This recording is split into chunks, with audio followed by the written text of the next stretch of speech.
Buenas noches, ¿cómo andan? Aquí está la información, aquí está la edición central de MBD Noticias, como siempre en la pantalla de TV Ciudad. ¿Cómo te va, Mariana? Muy bien, Martín, pronta para comenzar a compartir la información que tenemos el día de hoy, comenzando por un asunto que implica fuentes laborales. Sí, otro asunto delicado asociado al mundo del trabajo, porque a esta hora transcurre una reunión justamente en el Ministerio de Trabajo y Seguridad Social entre las autoridades y una delegación de la Federación de Trabajadores de la Industria Láctea, que se declaró en conflicto debido a que en las últimas horas, atención, se anunció el cierre de la cooperativa Calcar, medida que dejará sin trabajo a 107 personas. Sí, la firma decidió cerrar su planta de la localidad de Tarariras, la última que permanecía abierta, además de declarar el conflicto, que incluye paros en todas las empresas del rubro.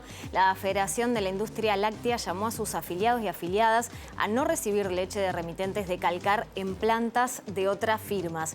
En paralelo, las y los trabajadores sindicalizados de Calcar estarán a disposición para recibir la materia prima en la planta de Tarariras. En un ratito estaremos en el Ministerio de Trabajo y Seguridad Social para saber qué pasa con la reunión mencionada, pero como siempre aparecen otros asuntos. Vemos titulares.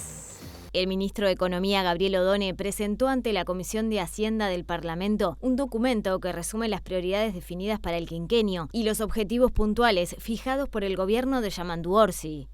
La ministra de Salud Pública, Cristina Lustenberg, dijo en el Parlamento que la ley aprobada para el CASMU refuerza el rol del ministerio como rectoría. El diputado nacionalista y ex subsecretario de ese ministerio, José Luis Satjian, sostuvo que quedó demostrado que las acciones de la administración anterior fueron las correctas. La Caja de Profesionales Universitarios tiene fondos hasta mitad de año para pagar jubilaciones y si no recibe asistencia entra en default, según el director de Seguridad Social del Ministerio de Trabajo, Leonardo Di Domenico.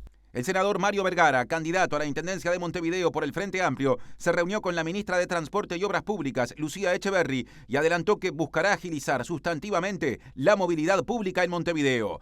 En Argentina, Javier Milei encabezó el acto por el Día del Veterano y de los Caídos en la Guerra de Malvinas, defendió a las Fuerzas Armadas y reivindicó la soberanía sobre las islas. En el denominado Día de la Liberación, como lo bautizó el presidente de Estados Unidos, Donald Trump, el mandatario anunció nuevos aranceles globales de 20% para importaciones y de 25% para automóviles del extranjero. Nos ven en la pantalla de TV Ciudad, también en tvciudad.uy, en nuestro canal de YouTube, y nos pueden escuchar por la Uniradio 107.7 FM. Ahora es hora de salir a exteriores. Una de las preguntas de arranque es qué pasa en esa reunión mencionada en portada vinculada a la situación de la empresa Calcar y su anuncio de cierre. Ministerio de Trabajo y Seguridad Social, Abril Mederos, está allí para ampliar la información. ¿Cómo te va, Abril? Buenas tardes para ustedes. Sí, exactamente, una reunión que comenzó cerca de las 18:20 horas de esta tarde y que continúa a esta hora, de la cual participan por el Ministerio de Trabajo el ministro Juan Castillo junto con la directora de Trabajo Marcela Barrios y el subdirector Álvaro Inchausti y una delegación de la Federación de Trabajadores de la Industria Láctea con representación de los trabajadores de Calcar. Luego del cierre de esta última planta que tenía abierta, 107 trabajadores son los que quedan sin empleo y se aguarda a ver cuáles son las tratativas, qué novedades va a haber luego de esta instancia. Recordar también que la Federación estableció un paro para mañana a raíz de este conflicto de 2 horas. Vamos a tener más información sobre esto en unos minutos. A más de un mes de la asunción del actual gobierno, todavía quedan pendientes asunciones de autoridades en diferentes organismos. Cuenta algo al respecto de eso Diego Martini. ¿Cómo te va, Diego? Bienvenido. Martín, Mariana, ¿qué tal? Buenas tardes para todas y todos. Asociación de Servicios de Salud del Estado, ACE, están asumiendo las nuevas autoridades encabezadas por el doctor Álvaro Danza, que acaban de asumir en este momento con la presencia de la ministra de Salud Pública, Cristina Lustenberg, y como vos decías, quedan algunas todavía asunciones porque algunas veñas se votaron la semana pasada, algunas se están trabajando esta semana, así que seguiremos con más asunciones en próximos días. Muy bien, y otro adelanto, porque la situación fiscal que heredó este gobierno es tema de discusión. Desde el oficialismo se considera desafiante, algo que no comparten las anteriores autoridades.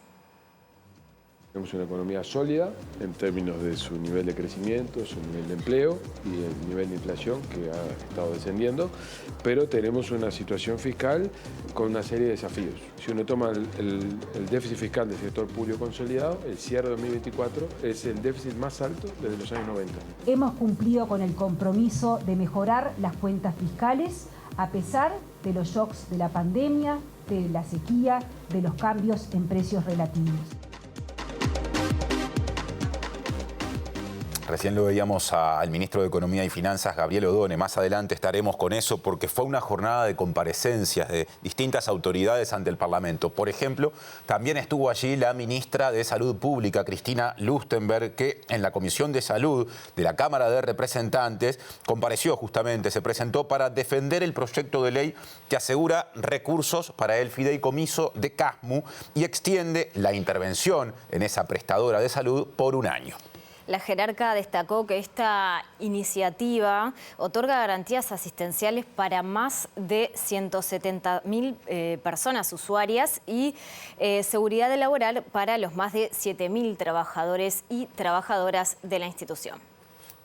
Se votó en ambas cámaras esta ley que consta de 4 artículos que da las máximas garantías para que el Poder Ejecutivo pueda liberar el último tramo a la institución de asistencia médica colectiva Casmu, le da mayores potestades a los interventores, maneja la posibilidad de que la intervención tenga el marco legislativo, jurídico, si se decide prolongar la intervención que viene ya por un decreto de la administración anterior a esta institución y darle tranquilidad a la ciudadanía.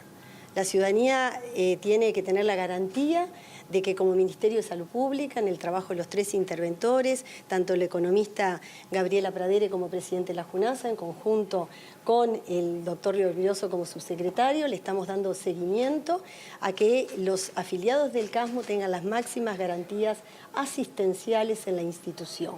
Destacó que la ley fue aprobada por la amplia mayoría de los legisladores. Agregó que Casmu es la tercera institución más grande de las asociaciones de asistencia médica colectiva, con 175.000 usuarios y casi 7.000 trabajadores, y que hay que garantizar la estabilidad del sistema integrado de salud. Y sobre este asunto habló el diputado del Partido Nacional y ex subsecretario de Salud Pública, José Luis Sadjian, que valoró la comparecencia de las autoridades del Ministerio ante la Comisión. Y destacó lo que a su entender representa continuidad con respecto a acciones iniciadas durante el gobierno anterior. Lo que nos reconforta es que se reconoció que el camino elegido para el Casmu, que es una institución muy importante, el camino elegido por nuestra administración era el camino correcto. Hoy hubo un reconocimiento tácito por el proyecto de ley que se mandó y por lo que se dijo en la comisión, que no estábamos tan equivocados en lo que se actuó con respecto al Casmu el año pasado, cuando se nos cuestionó duramente por parte del Frente Amplio. Nos importa más el futuro del Casmu, que fue lo que discutimos con la ministra. ¿Y qué planes había? Porque habían versiones encontradas, sobre todo en el desplazamiento de autoridades, que el subsecretario decía que había que desplazar autoridades y la ministra decía todo lo contrario. Hoy, por suerte, en la comisión quedó claro el camino elegido por el Poder Ejecutivo, que nos parece que es un camino de estabilidad para los socios y para los trabajadores, y que sin duda que el desafío de la institución sigue para adelante. Les decía hace instantes que hoy fue día de comparecencias ante el Parlamento. Bueno, fue también el ministro de Economía y Finanzas, Gabriel Odone, que presentó ante otra comisión parlamentaria un informe con las prioridades del actual gobierno para la elaboración del proyecto de ley de presupuesto quinquenal.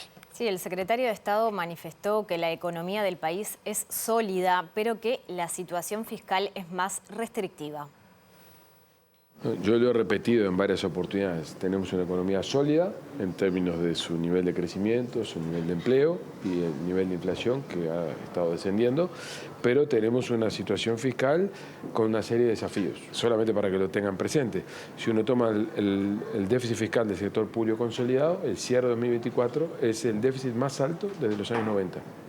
En 35 años nunca hubo un resultado fiscal del sector público consolidado más alto que este. No hay ninguna bomba. Si hubiera una bomba, Uruguay tendría un problema en su nivel de calificación o estaríamos transmitiendo una señal de fragilidad que no hay. Uno de los planteos centrales del equipo económico refiere al déficit fiscal de 2024, que según las cifras presentadas sería de 0,5% del Producto Bruto Interno más que si no se hubiese postergado egresos y adelantado ingresos. Lo que nosotros tenemos como diagnóstico es que el resultado fiscal a partir de los compromisos asumidos y que son hechos ciertos y que no han sido cumplidos en el 2024 por distintas razones, la situación fiscal es más restrictiva de la que las estadísticas fiscales de cierre de 2024 transmiten y por lo tanto tenemos por delante un escenario ya restrictivo de por sí por el hecho de los pagos no realizados en 2024. A eso tenemos que agregarle un arrastre de una serie de decisiones o de postergaciones que tuvieron lugar en el año 2024, que son obligaciones ciertas para el Poder Ejecutivo a partir del 2025, que generan, aunque no hagamos nada, una serie de gastos adicionales, y es de eso lo que informamos al Poder Legislativo. El diputado del Partido Nacional, Sebastián Andújar, dijo que el ministro Gabriel Odone, en su comparecencia en el Parlamento, contradijo a la bancada Frente Amplista al referirse a la situación fiscal heredada del gobierno anterior. Andújar también dijo que a Odone le faltó explicar cómo hará para cumplir sus objetivos, hecho que Andújar asoció a que, a su entender, Odone representa a un gobierno que está de paro y que no tiene iniciativa parlamentaria. El ministro ha sido más moderado, ha ponderado cuestiones que han sido muy bien manejadas en el gobierno anterior. Después ha ponderado también algunas situaciones de fragilidad, pero sacándole el dramatismo que sí le habían puesto los legisladores del Frente Amplio en estos últimos días. Porque hay una contradicción también entre lo que son los actores políticos parlamentarios con quienes están en el Ejecutivo, que tiene que ver con política salarial, política de empleo, si vamos a desindexar los salarios o no los vamos a desindexar. No tenemos iniciativa del Poder Ejecutivo.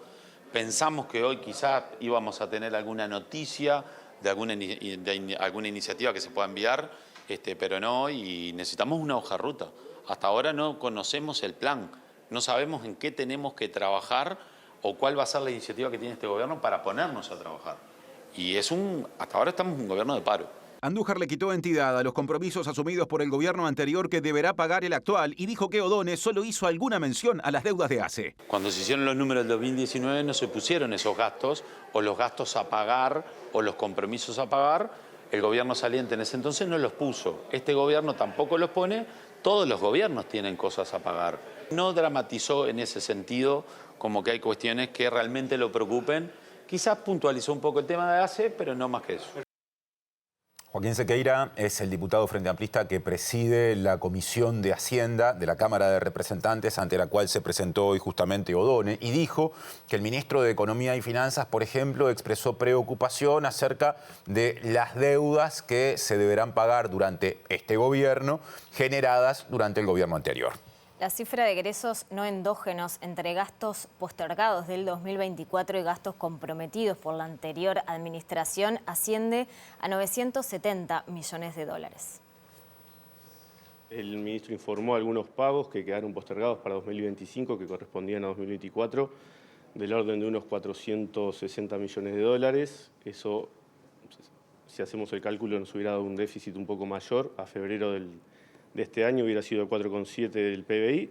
Y bueno, lo que decimos, una situación fiscal un poco más delicada y complicada de lo que ya nos imaginábamos y que nos complica un poco la planificación de cada presupuesto. En el mediano o largo plazo, hablar de medio punto más del PIB, medio punto menos en materia de déficit, no es algo que mueva la aguja, pero evidentemente de cara a la planificación del presupuesto, de un presupuesto que ya preveíamos que iba a ser acotado, saber que tenés 400, 500 millones de dólares más comprometidos con los que no contabas, evidentemente te cambia la planificación. ¿En qué organismos se dan esos adeudos que menciona el ministro?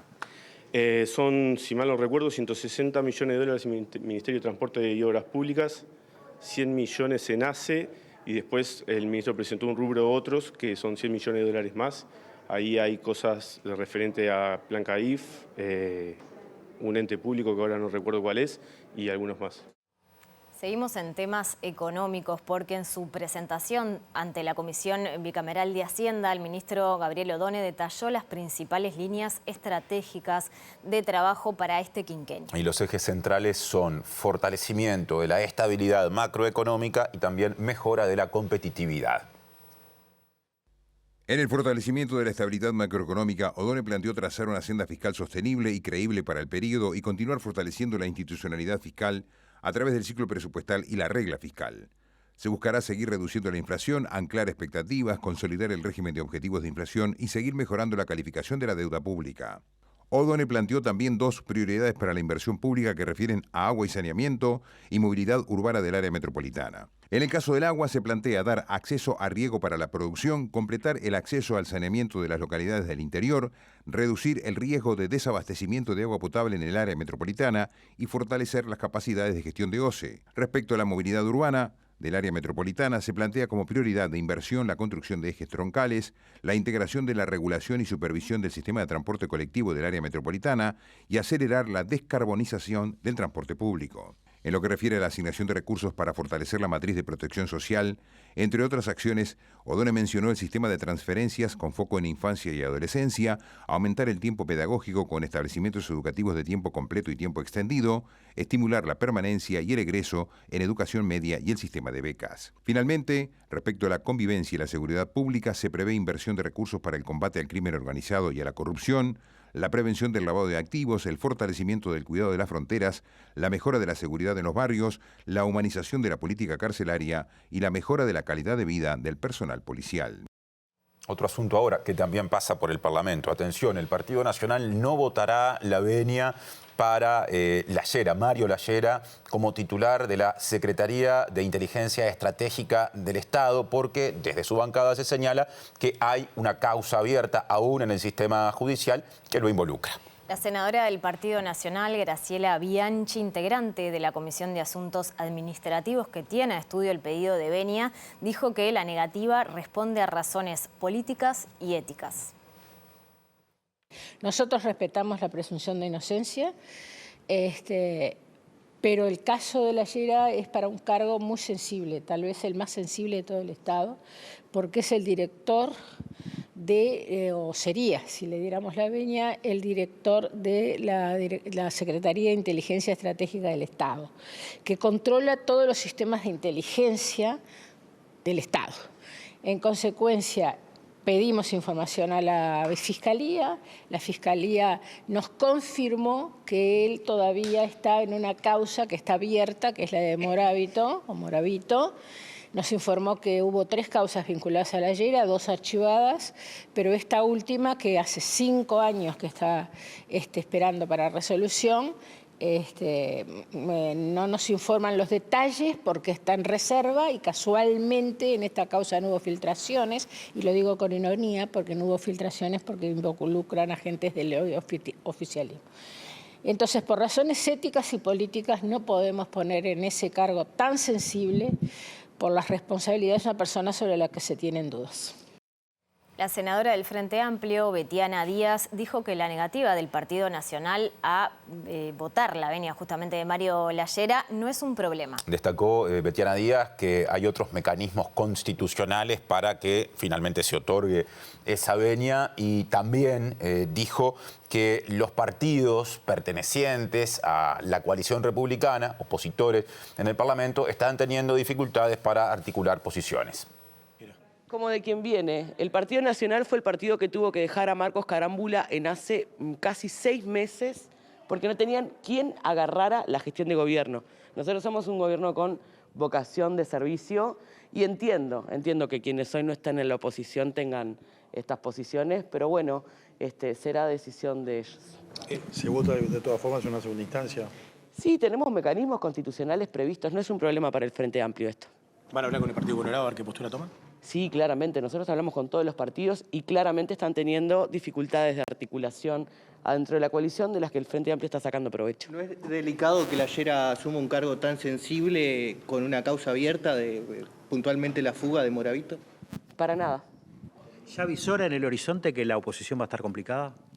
que tienen problemas de articulación. Con lo que está pasando ahora, por ejemplo, con la lechera. Que tienen problemas de articulación adentro de la coalición, sí, cómo no.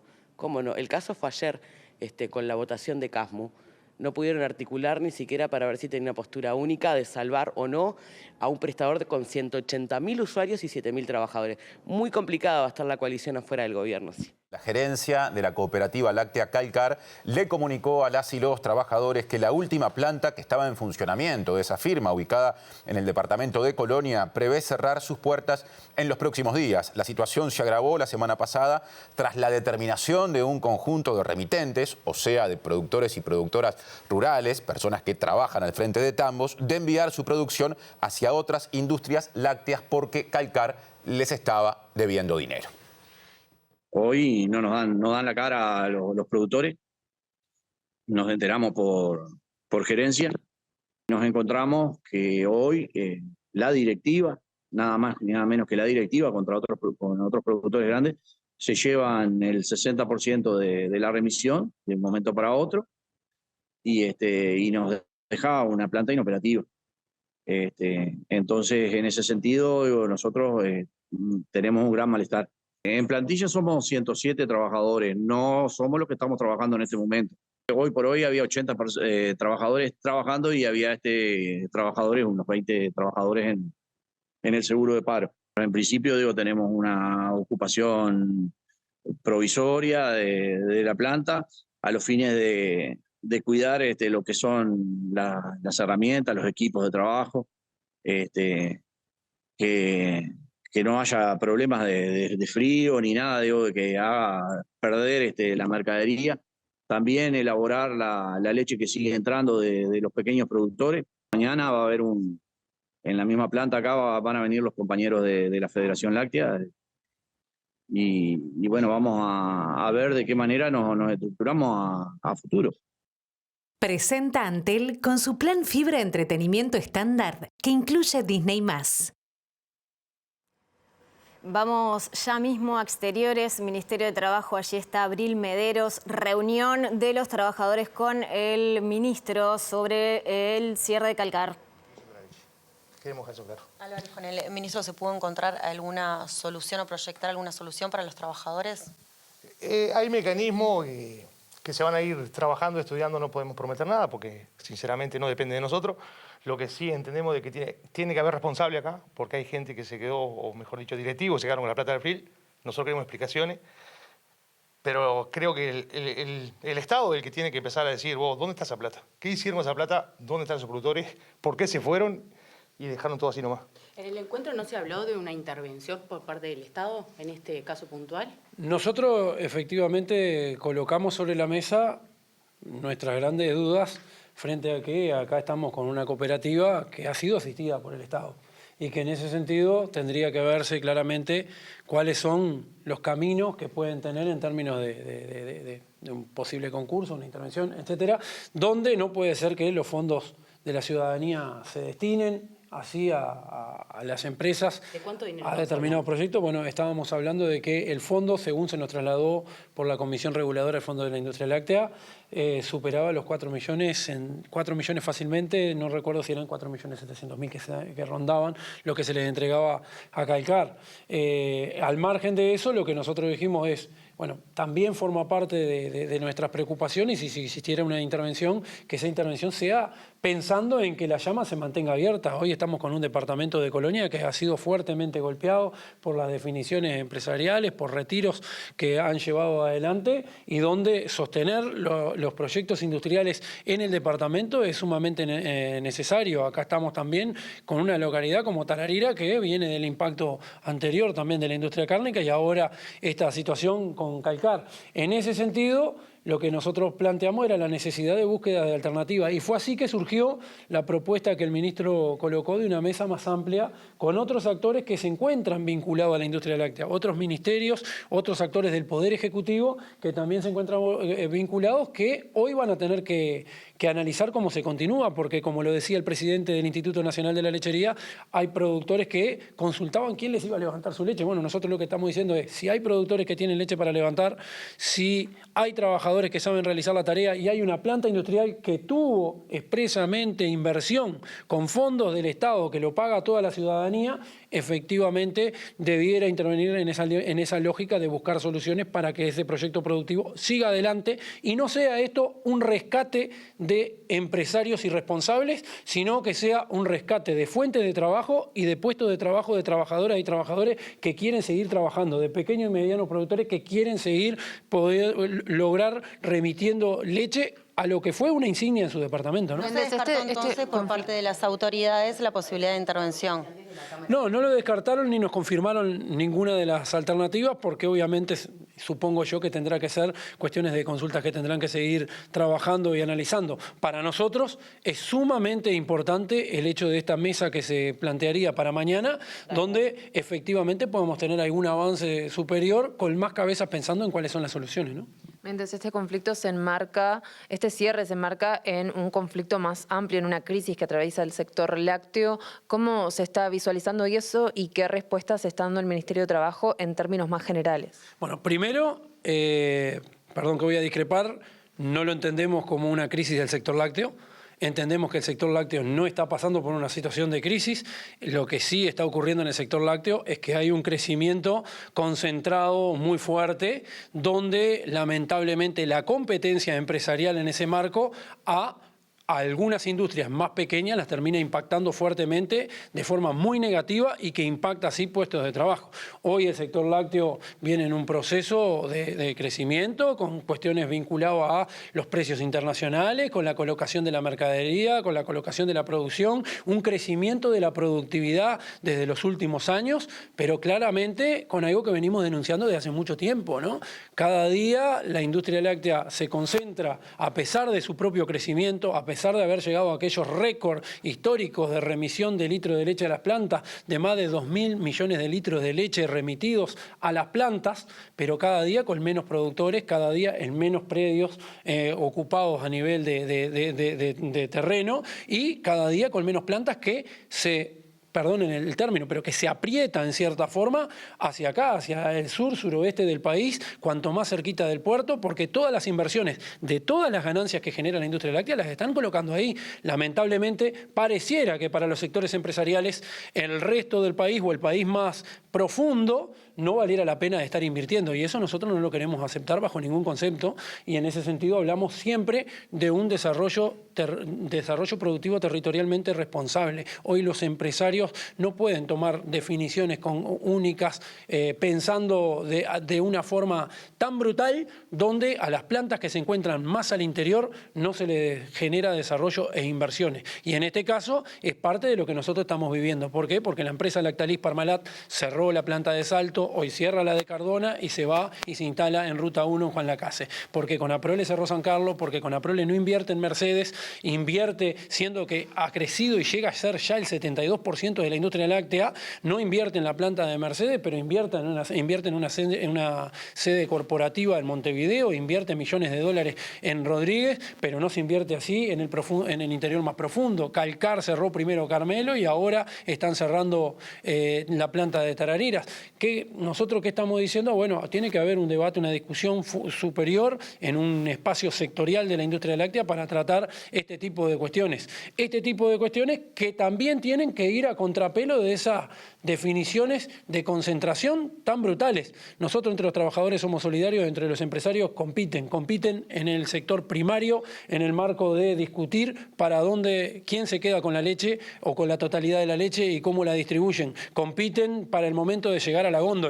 Y nosotros decimos, acá atrás de cada una de las industrias hay cientos y miles de familias que están vinculadas a cada una de esas plantas industriales. Y esa competencia desmedida, tras esa reivindicación del derecho empresarial de decidir que como yo soy el empresario decido en qué lo invierto y cómo lo hago, y no quiere la intervención del Estado frente a ese tipo de acciones, es bastante jodido, porque mientras tanto nos encontramos con este tipo de situaciones, con situaciones que cada día hay una industria que cada día tiene menos litros de leche y quedan los trabajadores por el camino tras los procesos de malas gestiones empresariales que han ido llevando ellos mismos adelante, que luego los platos rotos los terminan pagando las familias, principalmente del interior más profundo, ¿no?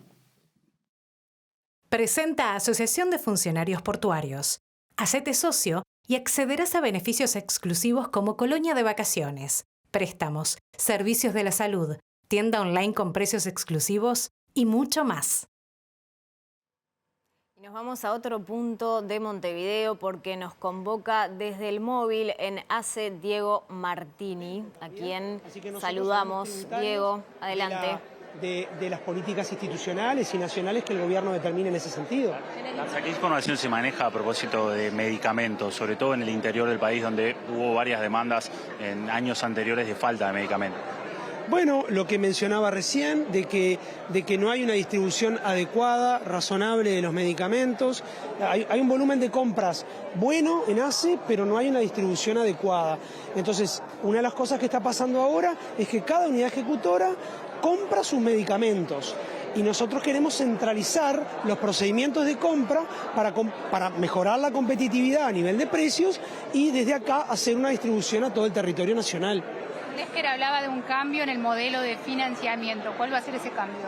Lo que dice el plan de gobierno del Frente Amplio es que vamos a tratar de igualar el gasto por usuario en el sector público respecto al sector privado al final del quinquenio. O sea que ese es un poco el esquema. En lugar de un presupuesto rígido, un presupuesto más adaptado a los usuarios que tenemos. ¿Van a realizar auditorías? Sí, se van a realizar auditorías, algunas ya están comenzando, efectivamente se van a realizar auditorías.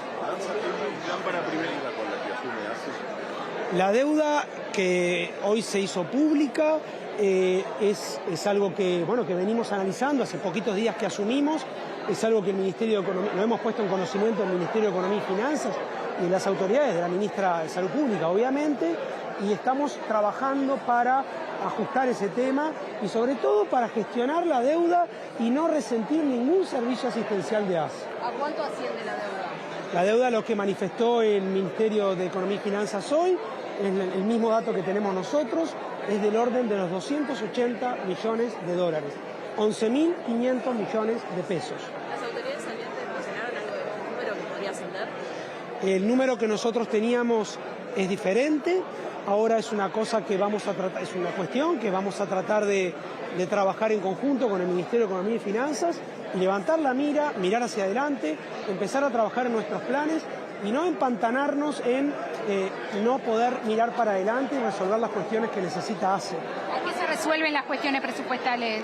Las cuestiones presupuestales probablemente se resuelvan mediante refuerzos presupuestales y es algo que estamos trabajando junto con el Ministerio de Economía y Finanzas. ¿Cómo se puede competir por parte de ACE por la fuga de especialistas que venía sucediendo, que muchos se terminaban yendo al sector privado?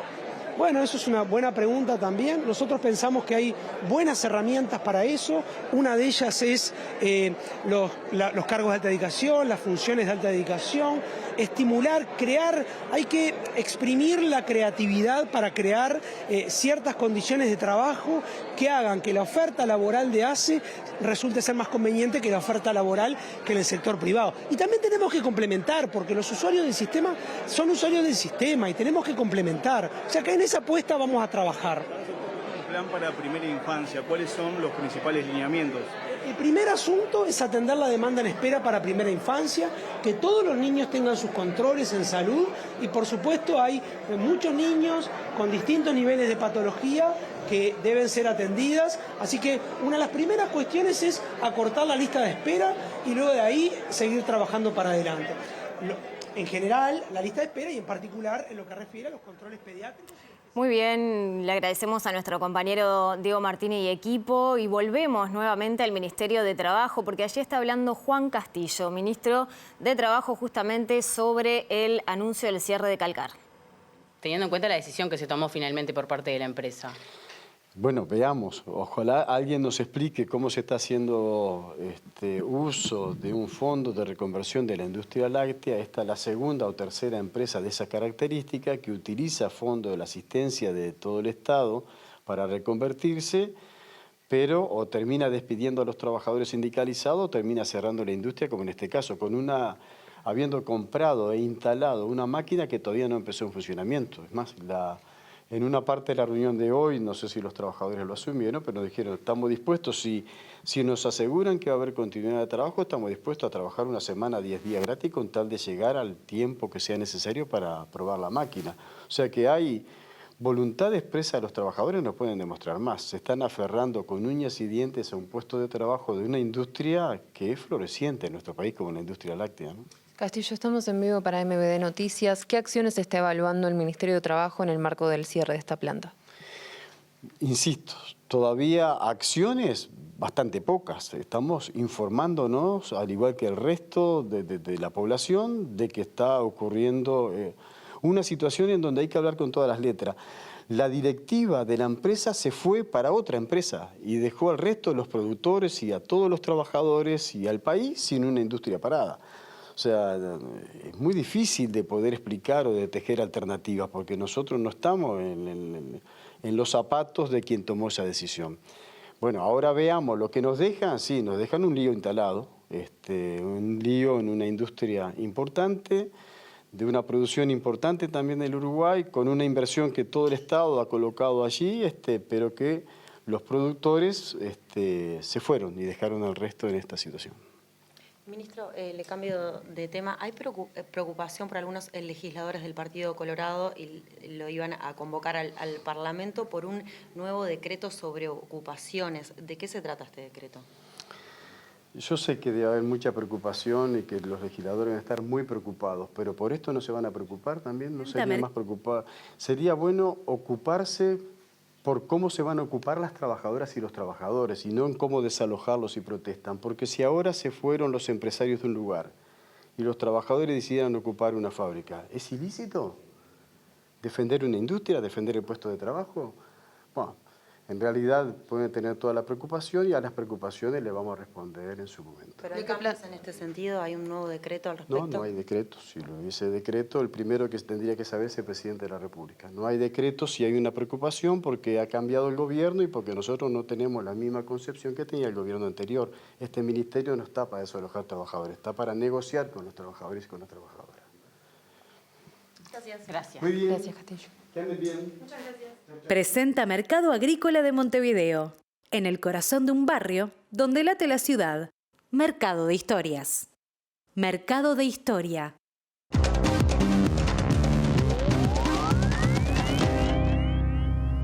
¿Qué tal? Buenas tardes. Abrimos el capítulo internacional. El Día de la Liberación para Estados Unidos ha llegado, dijo el presidente Donald Trump, al anunciar, como era esperado en todo el mundo, la política de aranceles que va a comenzar a aplicar a partir de este momento, que en su gran mayoría es de un 10% para todos los países. En particular, para los de América Latina, Argentina, Brasil y Colombia van a tener esos aranceles. Pero hay otros países y otros bloques que van a tener otro tipo de realidad.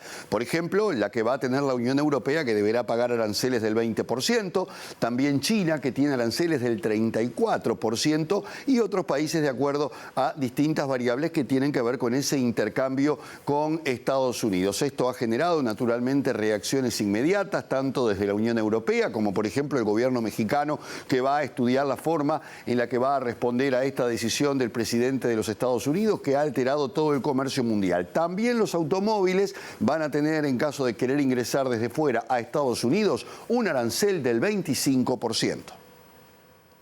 Como uno de los días más importantes en la historia de Estados Unidos y una declaración de independencia ante el resto del mundo, el presidente Donald Trump afirmó en un discurso desde el Rosedal de la Casa Blanca que durante décadas el país ha sido saqueado y que hoy vuelve el sueño americano. Trump anunció aranceles de al menos 10% sobre prácticamente todos los bienes que ingresan al país, además de tasas aún más altas para docenas de países que tienen los mayores déficits comerciales con Estados Unidos, y reveló la lista completa de países sujetos a aranceles recíprocos. Entre los países afectados se encuentra China con un arancel del 34%, la Unión Europea con un 20% y Vietnam con una de las tasas más altas, un 46%, mientras que otros países como Corea del Sur, India y Japón también están incluidos con tasas del 25, 26 y 24% respectivamente. Además, se impondrá un arancel del 25% a todos los automóviles fabricados en el extranjero a partir de la medianoche para abordar los horrendos desequilibrios que han afectado la base industrial estadounidense y han puesto en riesgo la seguridad nacional, afirmó el mandatario republicano. Ante el anuncio de Trump, han surgido reacciones como la del canciller de Alemania, Olaf Scholz, quien prometió que la Unión Europea dará una respuesta unida si Estados Unidos no le deja opciones, mientras que la presidenta de México, Claudia Sheinbaum, anunció que su país dará una respuesta integral a las medidas, y China manifestó que se opone firmemente al paso de Washington e instó a las autoridades estadounidenses a rever esta decisión. Hoy es feriado nacional en la República Argentina, se cumplen 43 años de la Guerra de las Malvinas y siempre que se cumple esta fecha genera muchísimas reacciones, sobre todo porque hay división en el gobierno, la hubo a la hora de conmemorar este acto, lo hizo Milei en Buenos Aires, mientras que la vicepresidenta Villarruel estuvo en el sur, en Ushuaia, en Tierra del Fuego, donde estuvieron los veteranos de Guerra de las Malvinas, que dicho sea de paso criticaron al mandatario por no haber sido convocados al acto principal, pero además lo criticaron por sus palabras. Milei dijo que pretende que Argentina sea una potencia para que los isleños elijan a qué país pertenecer, algo que los veteranos de guerra entienden es otra entrega de la soberanía argentina.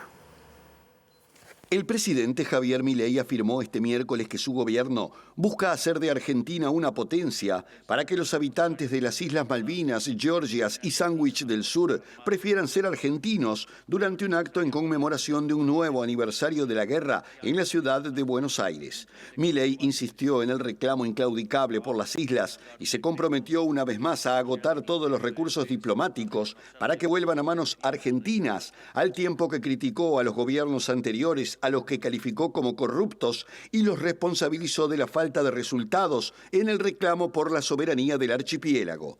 El mandatario reivindicó el rol de las Fuerzas Armadas y resaltó que su gobierno ha dado por terminado el tiempo en el que eran menospreciadas y que Argentina necesita Fuerzas Armadas robustas que son necesarias para defender el extenso territorio de potenciales amenazas en un contexto global de creciente incertidumbre, afirmó Milei. El presidente del Centro de Excombatientes de Malvinas en Ushuaia, Juan Carlos Parodi, criticó al mandatario por su afirmación, algo parecido, según dijo, a la autodeterminación de los pueblos, cosa que no corresponde en este caso para nada, porque no es un pueblo originario, todos lo sabemos, expresó el veterano de guerra en una actividad en Tierra del Fuego.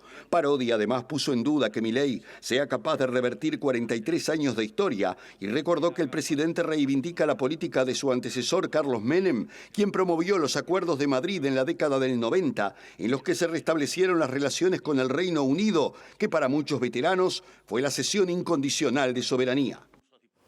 Bien, y ahora nos vamos al escenario de Oriente Medio y antes de meternos en la guerra entre Hamás e Israel, hay que decir que hoy Israel bombardeó Damasco en un ataque que tuvo que ver con una estructura que entendía era peligrosa para su Estado. Por otra parte, tanto el Daily News, medio estadounidense, como la Cancillería francesa deslizaron que puede haber en las próximas semanas un inminente ataque a Irán por parte de Estados Unidos e Israel. Prueba de ello es el despliegue de bombarderos B-2 en una isla que pertenece, Diego García, que pertenece a Gran Bretaña, y hay una base militar donde hay instalados justamente aviones que podrían tener esa finalidad en las próximas semanas. Pero en la Franja de Gaza la muerte sigue presente. Hoy 19 personas murieron en un ataque justamente a un campo de refugiados de la Organización de la ONU para los Refugiados Palestinos. Hubo otros 12 en el sur de la Franja de Gaza, casi todos integrantes de una misma familia, en una jornada en la que el ministro de Defensa Israel Katz dijo que se va a seguir anexionando territorios Israel por una cuestión de seguridad y volvió a exigir justamente la liberación de rehenes. Los familiares de los rehenes están muy preocupados porque entienden que esta actitud del gobierno condena prácticamente a muerte a sus familiares. El ministro de Defensa israelí, Israel Katz, afirmó que el objetivo es despejar estas áreas de terroristas e infraestructura y capturar un extenso territorio que se añadirá a las zonas de seguridad del Estado de Israel, mientras sus tropas amplían las órdenes de evacuación descritas por Naciones Unidas como desplazamiento forzado y golpean el enclave con mayores ataques. Según el Grupo Israelí de Derechos Humanos, Giza, Israel ya ha tomado el control de unos 62 kilómetros cuadrados o alrededor del 17% de la superficie total de Gaza, como parte de la llamada zona de amortiguación en los límites del enclave. La toma significativa de las tierras agrícolas de Gaza también aumentaría la presión sobre la capacidad del enclave para autoabastecerse. La medida ha sido condenada por el Foro de Familias de Rehenes, que asegura que la ampliación de la ofensiva sacrifica a los suyos en aras de ganancias territoriales y que el gobierno de Netanyahu está convirtiendo el regreso de los 59 secuestrados que Hamás aún retiene en Gaza en una tarea secundaria que ha sido relegada al final de la lista de prioridades. Mientras tanto, al menos 12 personas, incluidas mujeres y niños, casi todos de una misma familia, murieron en el ataque a una casa en Jan Yunis, en el sur de Gaza, según informó la Defensa Civil del enclave, que reportó otros ataques en la zona como parte de la ofensiva israelí. Habló la senadora Graciela Bianchi del Partido Nacional luego de recibir justamente en el Parlamento a la fiscal de corte subrogante, Mónica Ferrero, quien se presentó para, digamos, dar su opinión acerca de los criterios utilizados en la designación de fiscales. La senadora del Partido Nacional, Graciela Bianchi, aseguró que Ferrero determinó que las formalizaciones de fiscalía sean reservadas para garantizar el principio de inocencia. También sacó una resolución sobre el tema de hacer público o no. Ella se inclina por no hacer públicas las formalizaciones, por lo menos en principio, porque la persona cuando es formalizada, o aunque sea formalizada, es inocente. Y a la gente le cuesta entenderlo que hasta que no haya una sentencia firme, que no admita apelación, la persona es inocente. Y ella recalcó especialmente, lo cual nos dejó a los senadores de todos los partidos muy tranquilos en cuanto a que el Estado de Derecho con esta fiscal está asegurado, en la medida que ella es severa, dijo así, creo que usó esa palabra, pero bueno, sino similar, con la defensa del principio de inocencia. Más que nada se habló con respecto a eso y creo que nada más. ¿Eso requiere una modificación en el Código de Proceso Penal? Por ahora, con las resoluciones de la Fiscalía es suficiente, pero evidentemente que como está sobre la mesa, al menos de la oposición, suponemos que del oficialismo no, porque con Díaz como en la Prosecretaría General no sabemos qué va a pasar, pero nosotros ya tenemos en la oposición un anteproyecto, de modificación del Código de Proceso Penal. Y sobre la determinación de la fiscal de corte, Mónica Ferrero, de no hacer públicas las formalizaciones, el senador del Frente Amplio, Sebastián Sabini, entiende que es cuestionable que esto se haga tras los reparos de dirigentes del Partido Nacional luego de la formalización del ex intendente de Soriano, Guillermo Besosi. Y Sabini también dijo que si han trascendido expedientes de formalizaciones, de investigaciones, es porque hay una cantidad de personas que están vinculadas desde distintos roles a las causas que tienen acceso justamente a esa documentación. Es llamativo que esto sea ahora, es decir, si hasta este momento todas las formalizaciones se publicaban, ¿sí? Porque a partir de este caso en particular deja de publicarse, es decir, es un poco llamativo. Lo que entendemos que ya más desde el punto de vista político, sí, lo que ha ocurrido es que hasta este momento, para el anterior oficialismo, cualquier acusación implicaba culpabilidad, ¿sí? Inclusive tuvimos aquí en el Parlamento comisiones investigadoras en donde ya se señalaban como culpables los acusados, ¿sí? Y además, y esto por eso es muy importante, que debe de regir siempre el principio de inocencia. Entonces, no solo cuando el acusado es de mi partido. Es decir, todos nosotros somos inocentes hasta que se demuestre lo contrario y en todo caso el que tiene que demostrar, digamos, que somos culpables es la Fiscalía y luego el juez decir que está de acuerdo con la Fiscalía. Y no como ha ocurrido hasta ahora, en donde se dice que el acusado tiene que demostrar su inocencia. Eso es justamente revertir la carga de la prueba. Bueno, esa fue un poco la discusión que tuvimos y además hay que tener, claro que a esa carpeta fiscal tienen acceso varias personas, ¿sí? Entonces, más allá de que se publique o no, al final, si hay algún interesado en que esa carpeta se publique, seguramente se va a interesar.